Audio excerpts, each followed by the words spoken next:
orações? Correndo? Chegando, graças a Deus. Bom, vamos falar sobre o capítulo 15 do Evangelho segundo o Espiritismo, fora da caridade da salvação, e o subtema é a caridade como estilo de vida. Estilo de vida. A gente inicia falando da questão 614 de Livro dos Espíritos, porque nós vamos trabalhar essa caridade, e aí nós vamos ficar bem atentos todo mundo, porque se a gente titubear, nós vamos perder o raciocínio. Nós vamos trabalhar essa caridade, né, na proposta da doutrina espírita e na proposta de lei divina mesmo. Então a questão 614, ela fala assim: o que se deve entender por lei divina ou natural? O que a gente deve entender? Como princípios, tá? Ali, princípios fundamentais da doutrina espírita. São princípios que regem a vida. O que a gente deve entender? E os espíritos respondem, Kardec pergunta e os espíritos respondem, né? A lei natural é a lei de Deus. É a única verdadeira para a felicidade do homem. Então, pessoal, nós temos princípios que regem a vida. Por exemplo, se a gente perdesse os livros, os ensinamentos que estão escritos, para o sábio não teria importância nenhuma, porque ele faz a leitura dos princípios que regem a vida, da lei divina, no próprio ambiente. Existem princípios, existem leis que regem a vida, e que se nós estivermos inseridos ou em sintonia com essa lei, se a gente caminhar em sintonia com essa lei, nós vamos caminhar bem. Se a gente perde a sintonia, aí a gente desequilibra. E por isso que os espíritos vão dizer: ora, o homem só é infeliz quando dela se afasta. A gente pode observar isso no universo. Por exemplo, vamos pegar a água. A água tem um ciclo, não tem, gente? Tem um ciclo. Quem conhece a Serra da Canastra, onde nasce o Rio São Francisco? Vamos pegar um rio nosso próximo. Já foram lá? Não. É um filetinho de água. E vai crescendo, vai crescendo. Até a Lucinha está ali hoje. Ô, gente, que bom, hein?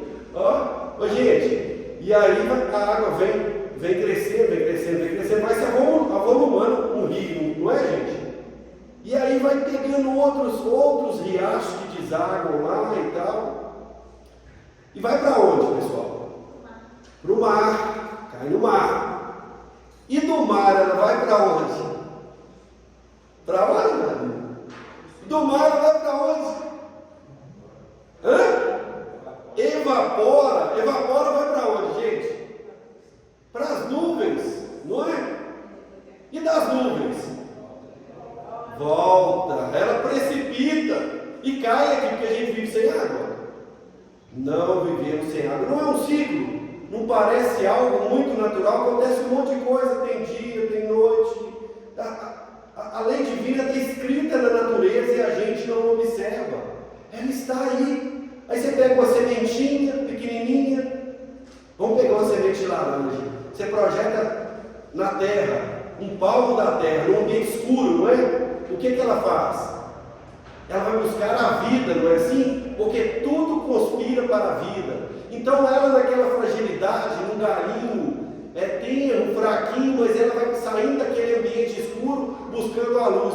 E se é uma semente de laranja, ela vai virar daqui a pouco uma árvore, uma laranjeira, não vai, gente?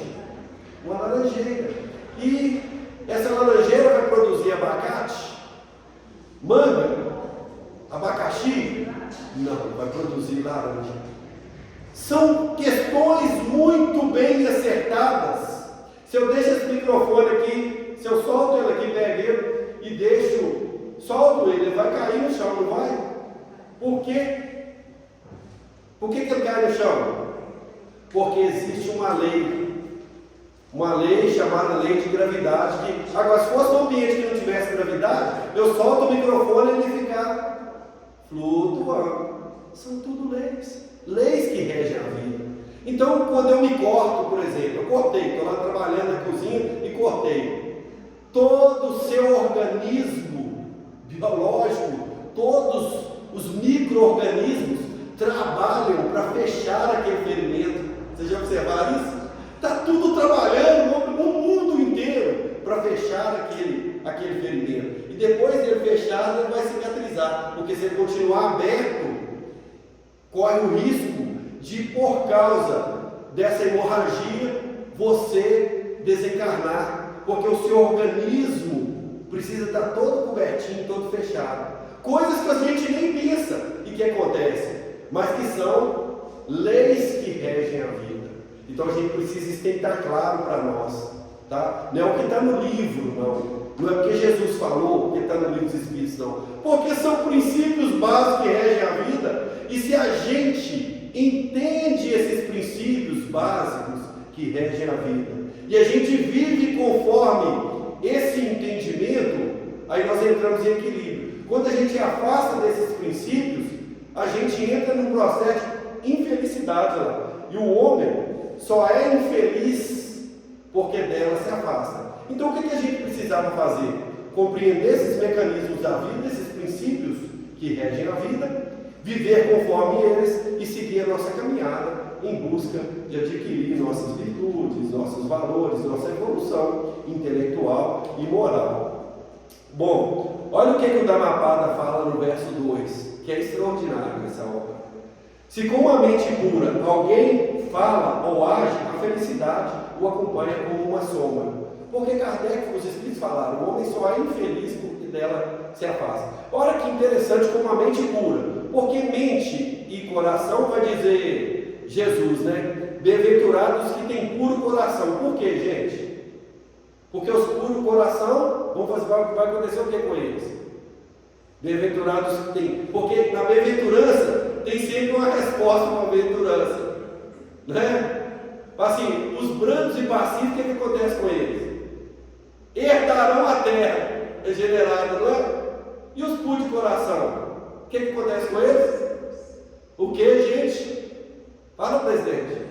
O que acontece com os puros de coração, Micael? Os puros de coração verão Deus. Os puros de coração vão ver Deus. Não é assim? Jesus que fala. Porque coração e mente é o mesmo sentido, está no centro. Os puros de coração verão a Deus. Como assim? Então você é puro de coração, então você vai ver Deus? Como você vai ver Deus sendo puro de coração? Como? Você vai, eu tenho meu coração puro, então olha Deus ali, velhinho, barba branca, com a bengalinha. Como que eu vou ver Deus então? Os puros de coração, vai estar no pensamento e vida, né? Nós vamos ver desde o início, capítulo 1, os puros de coração vão refletir Deus, é o reflexo. Então o sol vem, a luz do sol bate no espelho, ensina Emmanuel. O espelho reflete no pântano, no lodaçal, e leva luz para o lodaçal, leva vida para o pântano, sem se misturar com o pântano, com o lodaçal. Então quem é puro de coração, em todo o movimento que a vida faz para ele, enxerga a oportunidade de aprendizado. Então o puro de coração, ele machuca o pé e fala, nossa, graças a Deus, que bom, porque eu vou ter outras oportunidades. Aí eu vou ficar mais em casa, eu vou fazer isso, vai dar para fazer aquilo, tem um propósito para eu ter torcido o pé. Mas o não puro de coração, ele vai xingar, meu Deus, como é que eu vou trabalhar agora? Como é que eu vou? Então o puro de coração, ele vê Deus. Quem está buscando a pureza de coração, e é por isso que fala no verso 2, se com uma mente pura alguém fala ou age que não é essa pureza retratada por Jesus, a felicidade o acompanha como uma sombra. Ela vai atrás de você não se preocupa, que ela vai atrás de você. Bom, nós estamos falando de lei divina, acompanhe, gente. Nós estamos falando de lei divina, aí nós falamos, né, que para a gente ter felicidade, nós temos que estar, para a gente continuar caminhando, nós temos que estar inserido nesse movimento de lei divina. Bom, olha essas imagens ali para a gente entender, porque nós estamos querendo chegar, nós falamos de algumas leis aqui, falando da água, do sol, falando da semente, falando de algumas leis, da lei da gravidade, e aí nós temos leis morais que regem a vida também. Por isso aquela questão 614 que nós falamos, a lei divina é a lei natural, é a mesma lei, e o homem só é infeliz quando dela se afasta. Acompanhe o raciocínio, preste atenção na imagem. Nós temos ali o primeiro reino, que é o reino mineral, um processo de de evolução, né? E na proposta do reino mineral, o mineral, gente, o que ele oferece para nós? Ele oferece base, força, recurso, o todo o magnetismo, o mineral oferece para nós. Agora eu pergunto para os senhores e para as senhoras, ele cobra alguma coisa para isso? O movimento mineral é só de doação, só de dar, não é? Está claro isso, pessoal? O movimento do reino mineral, a gente pega o mineral, a água própria mineral, ele cobra alguma coisa? Vamos pegar uma pedra que é muito conhecida para nós. Você utiliza para fazer uma base de concreto, de uma construção. O reino mineral é doação pura. Vamos para o vegetal? O reino vegetal. Então tem uma árvore lá. Olha que bonito. 6º ou 7º ano. Você já ouviu falar em fotossíntese? 7º ano. Pegou a luz, o vegetal pegou a luz, e aí metabolizou a luz e transformou em oxigênio para nós. E a gente respira esse oxigênio. Ele só está doando. Ele só doa. Ele não cobra nada por isso. E a gente respira. E vocês estão respirando bem? O oxigênio? Ah, gente, talvez a gente não pense na pandemia, nós pensamos mais um tiquinho, né? Quando o pulmão estava ali, né, infectado, ou usando máscara, né? Nós vimos a importância desse oxigênio. O vegetal está cobrando alguma coisa? O movimento dele é só de doação, está vendo? Observe, nós estamos tentando descortinar leis que regem a vida. O mineral, ele só doa. O vegetal, ele só doa. E o animal, tem uma vaquinha ali, podia ter uma galinha em cima dela. Vocês gostam de ovo, gente? Ovinho, né? Bom, não é? A galinha que dá para nós, né? E a vaca? A vaca dá leitinho, né? Tem um monte de derivado de leite. E aí, ele, na proposta dele de vida, que é sobreviver, que também é procriar, que é a proposta do animal, né? Ele acaba doando a própria vida, porque a gente come o animal, não é assim? Então, quer dizer, raciocinem, se no reino mineral, vegetal e animal existem leis que regem esse movimento, e para eles é só doação, e eles não estão falando de receber, será que para o homem seria diferente? Será que para nós seria diferente? É claro que não. É claro que não. Se em todos os reinos a lei divina fala de cooperar, de dar de si, terceira parte de O Livro dos Espíritos, terceira parte, 10 leis morais, tem uma lá que é a lei de cooperação. Você faz e você coopera. Você cumpre a sua missão cooperando com a missão de todos os outros. A nossa também. Quem está no reino nominal não poderia ser diferente. Porque nós estamos falando de princípios básicos que regem a vida. Quando você não observa esse princípio aqui, que está em todos os reinos, volta na questão 614. Você só é infeliz porque dela se afasta. Está claro isso, gente? Ou não? Não? Olha, ninguém fez nem assim, está claro. Então tá bom, hein? Se não tiver, a gente para aqui, tá? Né? Se der tempo, nós vamos tudo, senão a gente vai encerrar no meio do slide, não tem problema nenhum, não. Olha o que o Napoleão Rios fala. Eu gosto muito desse trecho aqui. Já falei ele algumas vezes, mas quando eu estava lá pensando na fala, ele me veio à mente também. Esse aqui é uma obra interessante que eu fui lendo com uma desconfiança danada, que é essa obra Mais Esperto que o Diabo. É um best-seller. Ele vendeu demais. Eu fui lendo até o meio do caminho dele com a desconfiança, o que esse cara quer ensinar, estou concordando muito, porque ele falava que ele ouviu uma voz, e ele começou a dialogar com essa voz, e em determinado momento ele percebeu que era o diabo, essa figura mitológica, fictícia, falando com ele, e aí ele começou a questionar o diabo por muitas coisas, e ele falou, vou tirar proveito disso, e perguntava ao diabo, o diabo falava, qualquer coisa que vocês fizerem eu te pego. Todo jeito que você mexer, eu te pego. Ele falava, e nesse caso assim, assado, esses são os mais fáceis. Todo jeito que o ser humano mexer, eu pego ele. E por quê? Eu vou no calcanhar de Aquiles dele. Eu vou na maior fragilidade. Vocês já pensaram nas suas fragilidades? Nós já pensamos nas nossas fragilidades? O que Jesus fala lá, né? Que a gente é envolvido e engordado, tentado, de acordo com as nossas próprias concupiscências, está lá no Evangelho, de acordo com a nossa própria concupiscência, a nossa fragilidade. E aí ele vai conversando com esse ser mitológico, falando que ele pega qualquer um e ele vai fazer qualquer um cair. Mas chega um ponto da conversa e fala assim, só tem uma pessoa, só tem um indivíduo que esse eu não dou conta de pegar. E eu fui lendo, e ele não falava nunca, esse eu não pego. Eu doido, eu quero ser esse indivíduo que ela me pega, né? E eu fui lendo, esse eu não consigo pegar, esse eu não pego. Mas quem é? Não dou conta, porque eu já tentei e não consigo. Quem é então? Aí ele fala, porque a maioria de vocês, 99%, ele chama de alienado. São pessoas alienadas que vivem a sua do vento. Você está feliz se tudo estiver bem com você. Se você estiver entregado, se o seu marido, o seu namorado estiver se tratando bem, ou namorada, se você estiver saudável, se você está satisfeito com o seu corpo, e aí você está feliz. Mas se acontecer alguma coisa, você se torna a pessoa mais infeliz. É o sabor dos ventos. Você está numa situação boa, você está bem. Se é uma situação ruim, você está falando impropérios e se rebelando. Então 90% das pessoas, 99% são alienados. Vivem o sabor das propostas da situação e reclamando. Mas 1% tem propósito. Esse eu não pego. Eu tenho que pegar esse 1%, pode morrer quem ele ama. Ele fica triste, ele chora, mas ele não sai do propósito.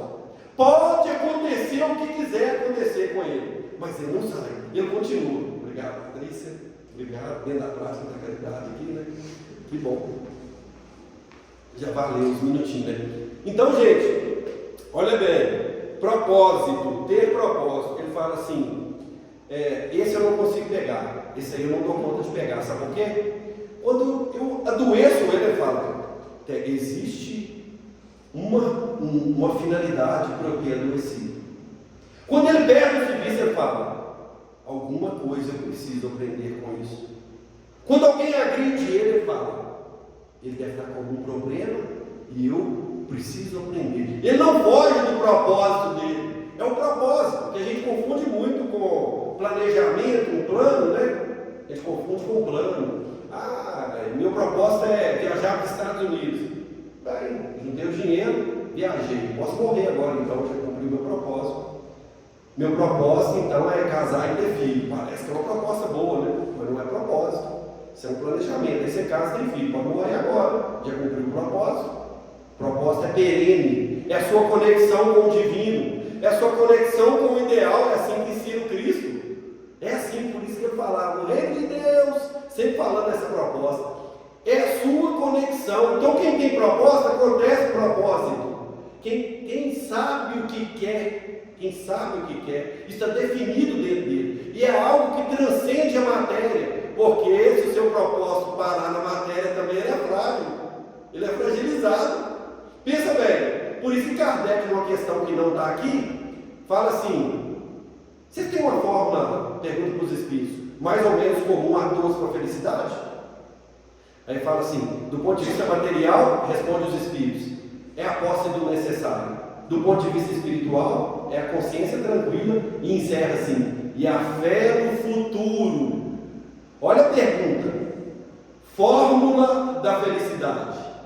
Se você não tem conexão futurista, você não está conectado com o ideal, e o ideal ele é perene, ele transcende a matéria, você não está na forma da felicidade. Do ponto de vista material, a posse do necessário. Do ponto de vista espiritual, a consciência tranquila, porque se você violar a lei divina, sua consciência não está tranquila. E a fé no futuro. Perceberam, gente? É isso. Então tem que transcender. Napoleão Hill vai falar isso. Eu não consigo derrubar quem tem propósito. Porque tudo que é igual bolo. Quanto eu mais bato nele, mais ele cresce. Ele vai, ele faz, ele entristece, ele levanta de novo e sai andando. Lembra Paulo de Tarso, quem lê a obra Paulo Estevam? Que a gente não pode deixar de falar, né, presidente? Para quem? O Lucas, que era médico de nau, de navio, atravessando com ele na floresta, falava assim, Paulo, você está raquítico, com febre, você tem que parar, senão você não vai dar conta. Aí ele olhava para o Lucas e falava assim, nós vamos continuar, porque o Cristo tem pressa. Aí narra o Espírito Emmanuel, que o Lucas olhava para ele, e ia continuava andando, daí a pouco, o Lucas via, ele estava curado. A força, o propósito, o objetivo dele, movimentava todas as células. E ele ali, está lá na obra, está claro isso. Então esse aí não consegue derrubar.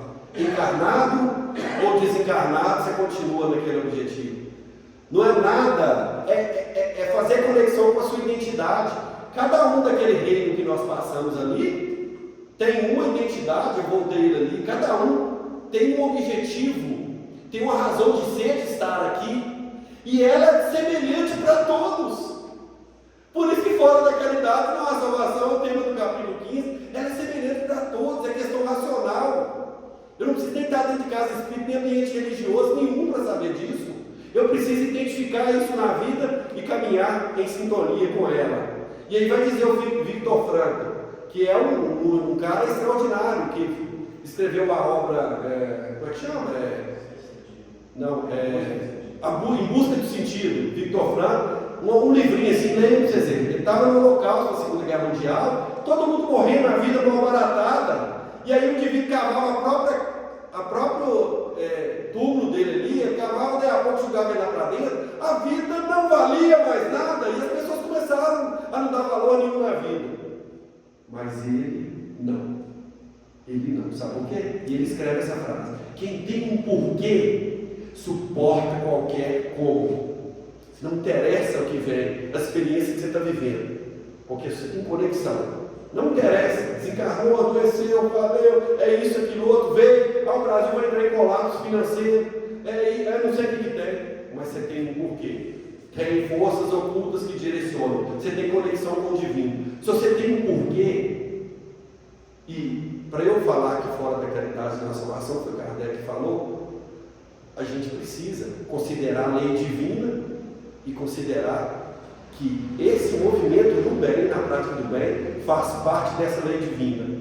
E eu preciso ter um porquê, eu preciso colocar isso no meu estilo de vida. Por isso que o subtema dessa fala aqui é a caridade como estilo de vida. Não é um ato desassociado do seu estilo de vida. Mesmo nós espíritas não conseguimos entender isso. E está muito claro no capítulo 15, sobretudo na carta de Paulo, que ele coloca lá nesse mesmo capítulo, Kardec coloca.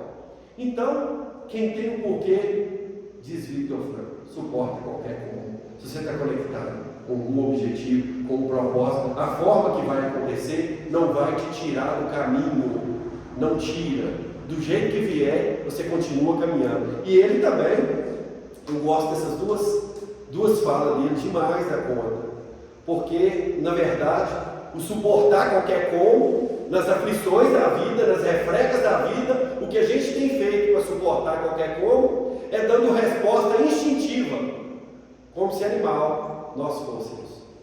Então é assim, se você quer que alguém te agride, é fácil. Não é fácil, gente? Basta você fazer o quê? Agredir ele também. Eu quero ser agredido, é a coisa mais fácil que tem. Eu agrido ele também. Porque instintivamente eu dou essa resposta. Instintivamente. Mas diz Victor Frankl, entre o estímulo externo de alguém que falou, que fez, que bateu, e a resposta, tem um espaço. Esse espaço, vou falar até baixinho, que isso aí é um negócio que chama livre-arbítrio, onde você pode operar. Na verdade, você pode não, você deve operar. Quando você responde, sem exercer racionalmente o seu livre-arbítrio, isso não é atributo de ser humano, está no reino de baixo. Eu vou voltar aqui, tá? Está no reino de baixo. É esse reino antes do nosso, né? É o cachorro que rosa mesmo, você dá um dedo quando você põe a mão na comida, sabe? Está no reino de baixo. É isso que a gente tem feito então. Mas, entre o estímulo e a resposta, há esse espaço que os Espíritos ensinam para nós, que é o livre-arbítrio. O homem passava todos os dias, eu vivi essa experiência. Eu não vou contar, não, está muito pertinho aqui. Eu morava ali na esquina.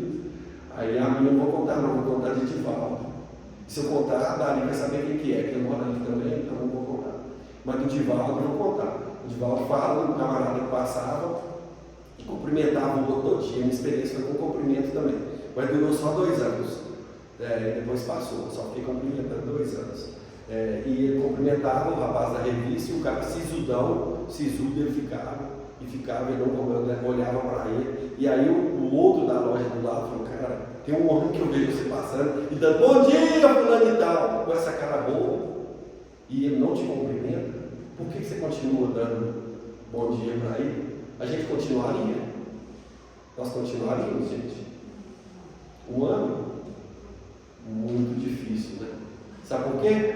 Porque nós estamos vivendo ao sabor do estímulo. Conforme o jeito que você agir comigo, eu acho que você também. Você não é a senhora da sua vida, como esse homem falou, não me cumprimentar é problema dele, agora eu tenho o arbítrio de continuar cumprimentando. Eu estou feliz com a vida, é minha questão. Se ele não vai me cumprimentar, não tem diferença, não tem problema nenhum, porque entre o estímulo do não cumprimento, da cara fechada, e da resposta, eu exerço meu livre-arbítrio enquanto ser humano, e eu prefiro continuar cumprimentando. É dessa forma, de volta contra esse cara, muito melhor do que eu, é claro, e é isso que a gente precisa fazer. Nessas aflições que vêm, das dificuldades que vão vindo, para a gente manter o foco, vai vir uma coisa, vindo uma outra, lembre-se, você tem livre-arbítrio para superar isso, você tem, né? E vai dizer ao Chico assim, olha só, aí está nesse movimento, o que a gente está querendo dizer? Que existem leis divinas, que a gente é necessário, conforme a 614, que a gente incorpore esse movimento divino na nossa vida, no olhar atento para coisas pequenas, e que ao incorporar isso na vida, a gente não perca isso de vista por um minuto. Quando você levantar de manhã e você vai notando o que você vai fazendo assim, vivendo o presente, que é o único lugar que você pode operar. No passado você não opera e no futuro também não. É só na semeadura que você opera. Agora, você vai olhar de manhã e falando assim: o que eu estou fazendo hoje, agora, que está me desconectando do meu propósito? Você está fazendo algumas coisas que desconectam. Meu propósito é esse, é definido dentro de mim? Tá? É meu objetivo, é minha sintonia com a lei divina, com os princípios que regem a vida. Por isso que Jesus falou: eu sou o caminho. Está falando de lei. Eu sou o caminho, a verdade e a vida. Ninguém vai ao Pai se não for através de mim. Uai, Jesus parece que é orgulhoso, né? Ó, quem que ele pensa que ele é? Se a gente pensar no Jesus como homem, ele, segundo Emmanuel, no livro Caminho, Verdade e Vida, ele é a materialização da lei divina na Terra. Se você tem dificuldade, olha para o movimento daquele verbo que se fez homem e veja qual que é o ensinamento, olha para ele e veja. Ele está falando de princípios que regem a vida de lei divina. Ele está falando só disso, mas fala simbolicamente para a gente poder entender. Mas a gente prefere adorar, né, de uma maneira talvez muito fanática e pouco racional. A gente prefere fazer isso. Olha o que o Chico fala: a caridade é o exercício espiritual. Quem pratica o bem, coloca em movimento as forças da alma. Você não vai pôr em movimento as forças da sua alma se você não estiver envolvido com a prática do bem. Você não vai colocar em movimento, porque isso faz parte do mecanismo de lei divina. Você não vai colocar em movimento, não tem movimento as forças da alma. São muitas as forças que nós temos, embrionária, conforme os Espíritos ensinam, e todos os filósofos, eles chamam de, até muito parecido com a nossa filosofia espírita, centelha divina. É centelha, tem dentro de nós. Eu falo com os professores lá de onde eu trabalho, né? Eu falo com esse cara: vocês não têm que passar conhecimento, não. Olha a etimologia da palavra. Passar, se você quiser saber um conteúdo ali, olha na internet. Educar, de educar, eduzir. Eduzir, ele tem todos os germes daquela virtude dentro dele. Você motiva para sair, para crescer, é isso que você precisa. Você conduz, você é facilitador, você chama, vem aqui, você acredita no potencial de cada um. É isso que a gente tem. Isso que é força da alma que o Chico está falando. Você mobiliza as forças da alma quando estamos na proposta do bem. E aqui está no capítulo 15 também, que o Paulo que fala, é Paulo apóstolo que fala. E é tão interessante isso aqui. Eu peguei só um trechinho, porque é grande a fala dele, né? E instrução dos Espíritos, vai comentando. E ele fala assim: a caridade não apenas evitará o mal, ela não apenas evitará que façais o mal, como também vos fará que pratique o bem, pois não basta uma virtude negativa, é necessária uma virtude positiva. É engraçado isso. Esse final de semana nós temos uma comemoração lá na minha casa, aniversário da minha filha de 30 anos. E ela tem um namorado, e a gente só conhecia os pais, né? Não conhecia a família toda, não. E a família foi a família toda, que mundaréu de gente, marido, que tantão de gente, é tão bom, né? E junta todo mundo e tal. E aí deu aquela sintonia dos familiares. É muito excesso, muita bebida, muita comida que a gente faz na nossa cultura, mas cada um cuida de si, né? Não vou importar, cada um cuida de si. E aí deu aquela sintonia entre as famílias, meus familiares, da minha esposa e os familiares do namorado da Sara, que estava completando 30 anos. E aquela sintonia boa e tudo. Foi, gente, mas não tem condição como é que essas famílias deu certo. Por quê? Porque a família do Cristiano só tem gente boa. E na família do Robson também só tem gente boa. E eu fiquei olhando e pensando, será que só tem gente boa mesmo? Porque Paulo fala o contrário. Porque gente boa para nós é quem não está matando, não está roubando, não está estuprando, não é? Trabalha, vem para casa, companhia, isso aí é gente boa para nós. É o que a sociedade fala que é gente boa. Só que Paulo fala muito mais ali. Então isso aí é gente boa. Mas essa gente boa mente, é orgulhosa, é vaidosa, é egoísta, mas isso não tem problema.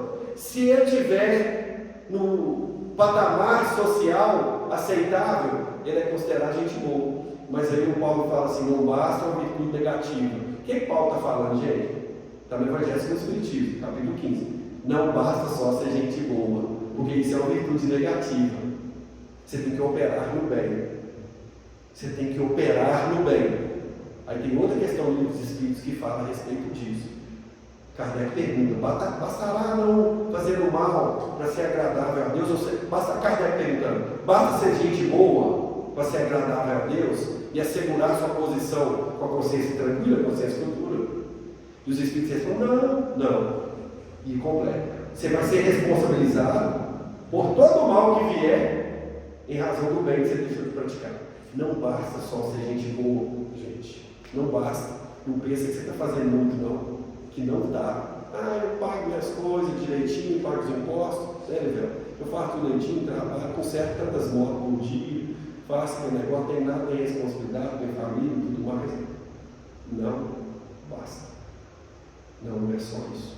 Você tem que exercer o movimento na prática do bem, o tempo inteiro. Por isso que a caridade é um estilo de vida, porque ela é lei divina. Você já acorda pensando, Senhor, mais um dia. É gratidão, Senhor, o que eu posso fazer? Aí você aproveita o momento, sente, escuta, presença, mindful, né? Presença, escuta. Vai tomar seu café, que maravilha. Vai tomar o café, vai comer, gente. Está na mesa aqui, Senhor. Tanta gente que trabalhou para colocar esse café aqui. Mais de 1000 pessoas para esse pãozinho chegar aqui. Pensa no trigo, o trigo deu a vida. Eu estou comendo ovo, a galinha também, se tiver um bacon, né? Aí o porco. Mas eu também, Senhor, isso é expansão de consciência, gente. É isso que Jesus quer. Mas eu também quero dar a minha vida. Eu também quero. Porque dar a vida é o movimento que nós vimos nos reinos. É a prática do bem. Aí eu dou a minha vida. É isso que Paulo está falando. Lindamente, eu só peguei um pedacinho. Mas mais adiante, porque quando você começa a fazer isso, você começa nesse movimento, nesse trabalho consigo mesmo, fica diferente a vida, fica mais leve para você. Você vai leve, você não preocupa. Você pensa que está na melhor idade, que a gente gosta de esconder a idade, e fala assim, nossa, eu estou com 50, estou na melhor idade, estou com 60, nossa, é bom demais. Ter 60, igual daria presidente. Não há problema. 40, não tem problema nenhum. Cada vida está ótima. Eu estou na primavera, no verão, no outono, e nós estamos do outono para o inverno, né, marido? Outono para o inverno, e é lindo o inverno. O outono, já dizia a poetisa lá, Sandy Júnior, né? Outono é sempre igual, as folhas caem. Não é? É uma beleza, e você vê a beleza de tudo. Isso é estar de bem com a vida. Não é a prática do bem começa no pensamento, não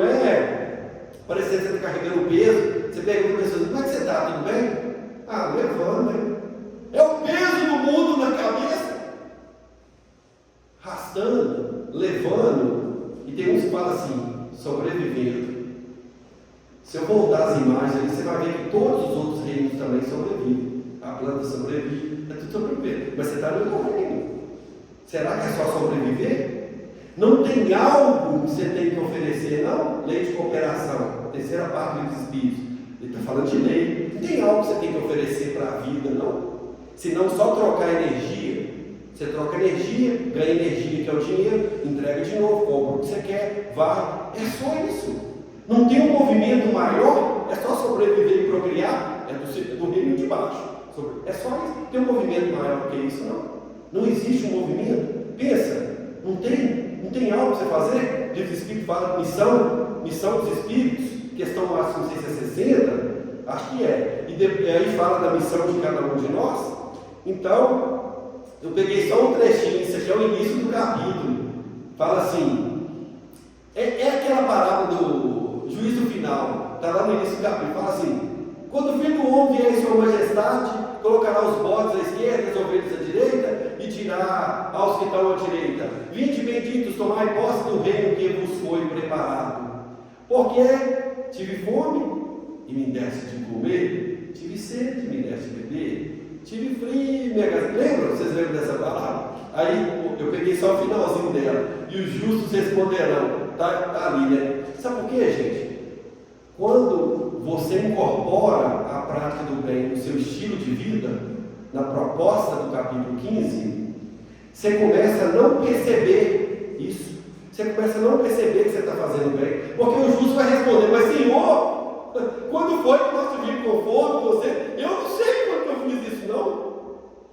Vocês já depararam com alguma situação, e uma mais é de deixar de fazer, com alguma situação que alguém aproximou você e fala: não, cara, meu Deus, você me ajudou demais, quando você fez isso, e começa a contar: ah, nossa, minha situação estava difícil, aí você fez aqui e fala: tem certeza que foi eu? Você nem lembra, porque o movimento, ele tornou estilo da sua vida. Aquilo, você está em sintonia, você incorporou um princípio básico que rege a vida. É um movimento que você faz ele sem pensar. Porque diz o Espírito Humberto de Campos, lá no prefácio do Boa Nova, né? E também tem na obra Nosso Lar: a disciplina antecede a espontaneidade do amor. É sempre um movimento, a gente vai na disciplina primeiro, é racional. Aliás, Kardec ensina no Evangelho também, o conhecimento intelectual, diz Kardec, engendra, puxa o conhecimento moral. A disciplina antecede a espontaneidade do amor. É assim. Você vem aqui e vai para o bazar ali, né Marisa? Aí você começa no bazar, fala: ó, tem que fazer bazar. O pessoal me chamou lá, chamou o pessoal do bazar, da Casa do Caminho, chamou. Aí você vem para o bazar: não, é complicado fazer bazar, viu? Aí você volta para o bazar de novo. Aí no dia seguinte, fala: não, você é de qual equipe? Sou da equipe do bazar. Ah, a gente vai lá, né? A gente tem que fazer alguma coisa, tem que trabalhar na casa, tem que cooperar. Aí você vem para bazar. 5 anos fazendo bazar, 10 anos fazendo bazar, 15 anos, 20 anos fazendo bazar. E agora você não vive mais sem o bazar. Você não consegue. No dia do bazar, seu corpo até treino de vontade de bazar. Você olha as pessoas, você não usa essa roupa mais, não vou pro bazar. Você vai no bazar o tempo inteiro, porque agora aquilo incorporou. Primeiro foi um movimento de disciplina, mas você foi fazendo, porque ensina Kardec que a educação é esse conjunto de hábitos que vai cristalizando a gente no tempo e no espaço. Agora não, agora incorporou você. E 30 anos você fazendo, nossa, é uma bênção fazer bazar. Aí você faz, leva a roupa dali, ajuda, pega o numerário e tal, e vai movimentando. E é isso que ele fala nessa parábola do juízo final. Olha, eu não lembro quando foi que eu te vi com fome, com sede, com frio, e fui te visitar. Não estou lembrado, não. E Jesus vai responder, que é claro, né? Toda vez que fizesse os mais pequeninos irmãos, foi a mim mesmo que o fizesse. Quando bate na sua porta, pedindo alguma coisa, é Jesus que está chamando. Porque é ele que fala na materialização da lei de vida, né?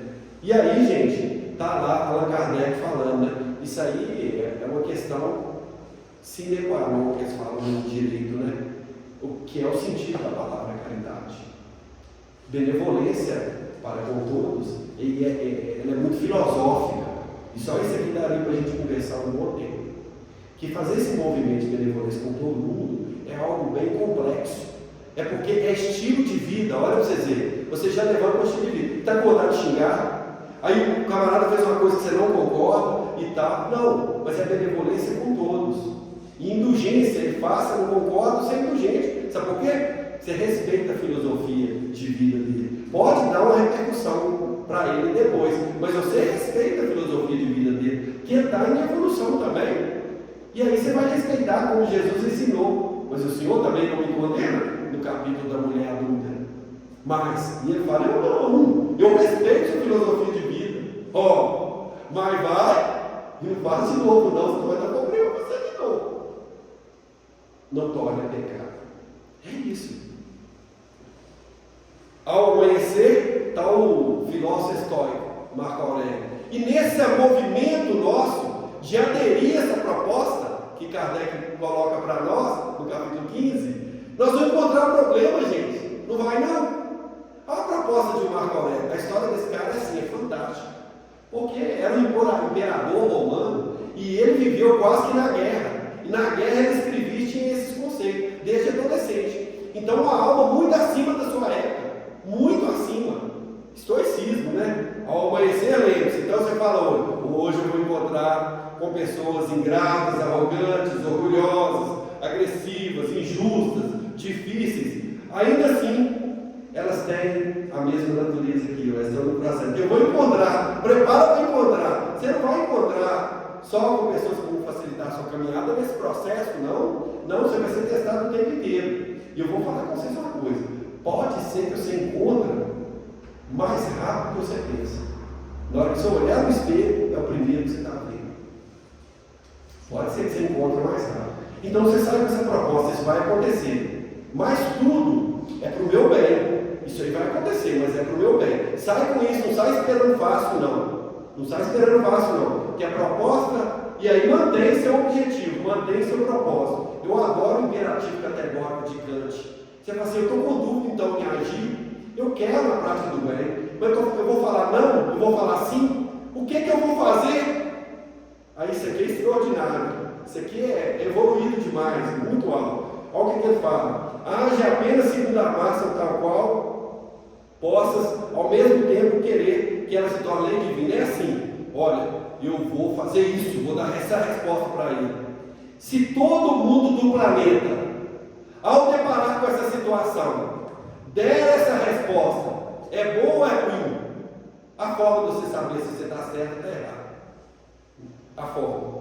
Se todo mundo do planeta der esse tipo de resposta que eu estou dando, isso se tornar, segundo Kant, lei universal, é bom ou é ruim? Aí você tem a resposta. Fala assim, eu vou fazer, mas se todo mundo fazer, aí não, aí acabou o planeta. Não, eu vou fazer.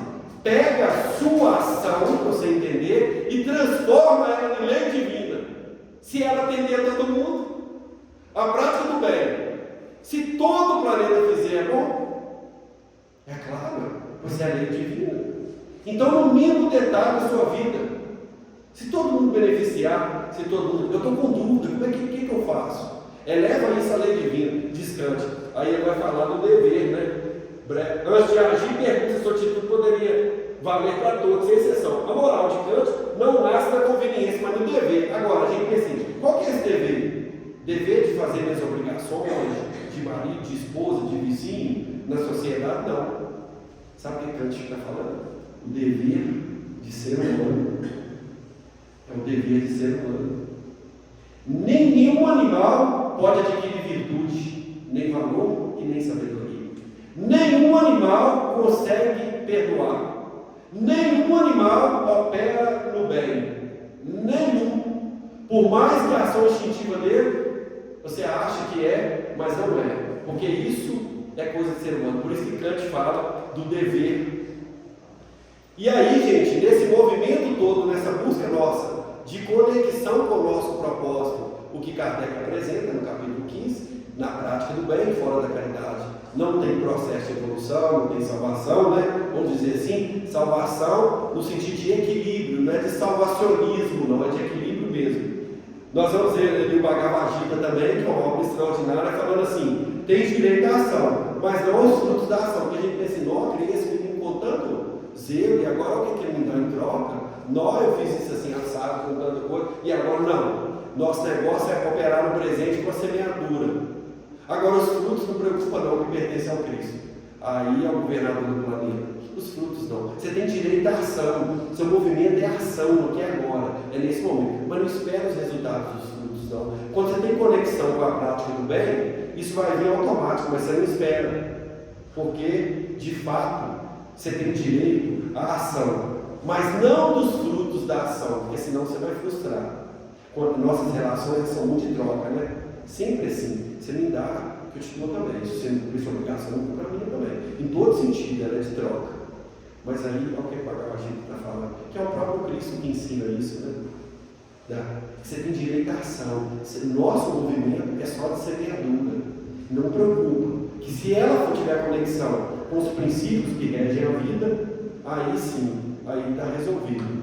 E na República de Platão, que é uma obra desse tamanho que eu amo, maravilhosa, boa demais, extraordinária, porque traz muitos fundamentos da vida.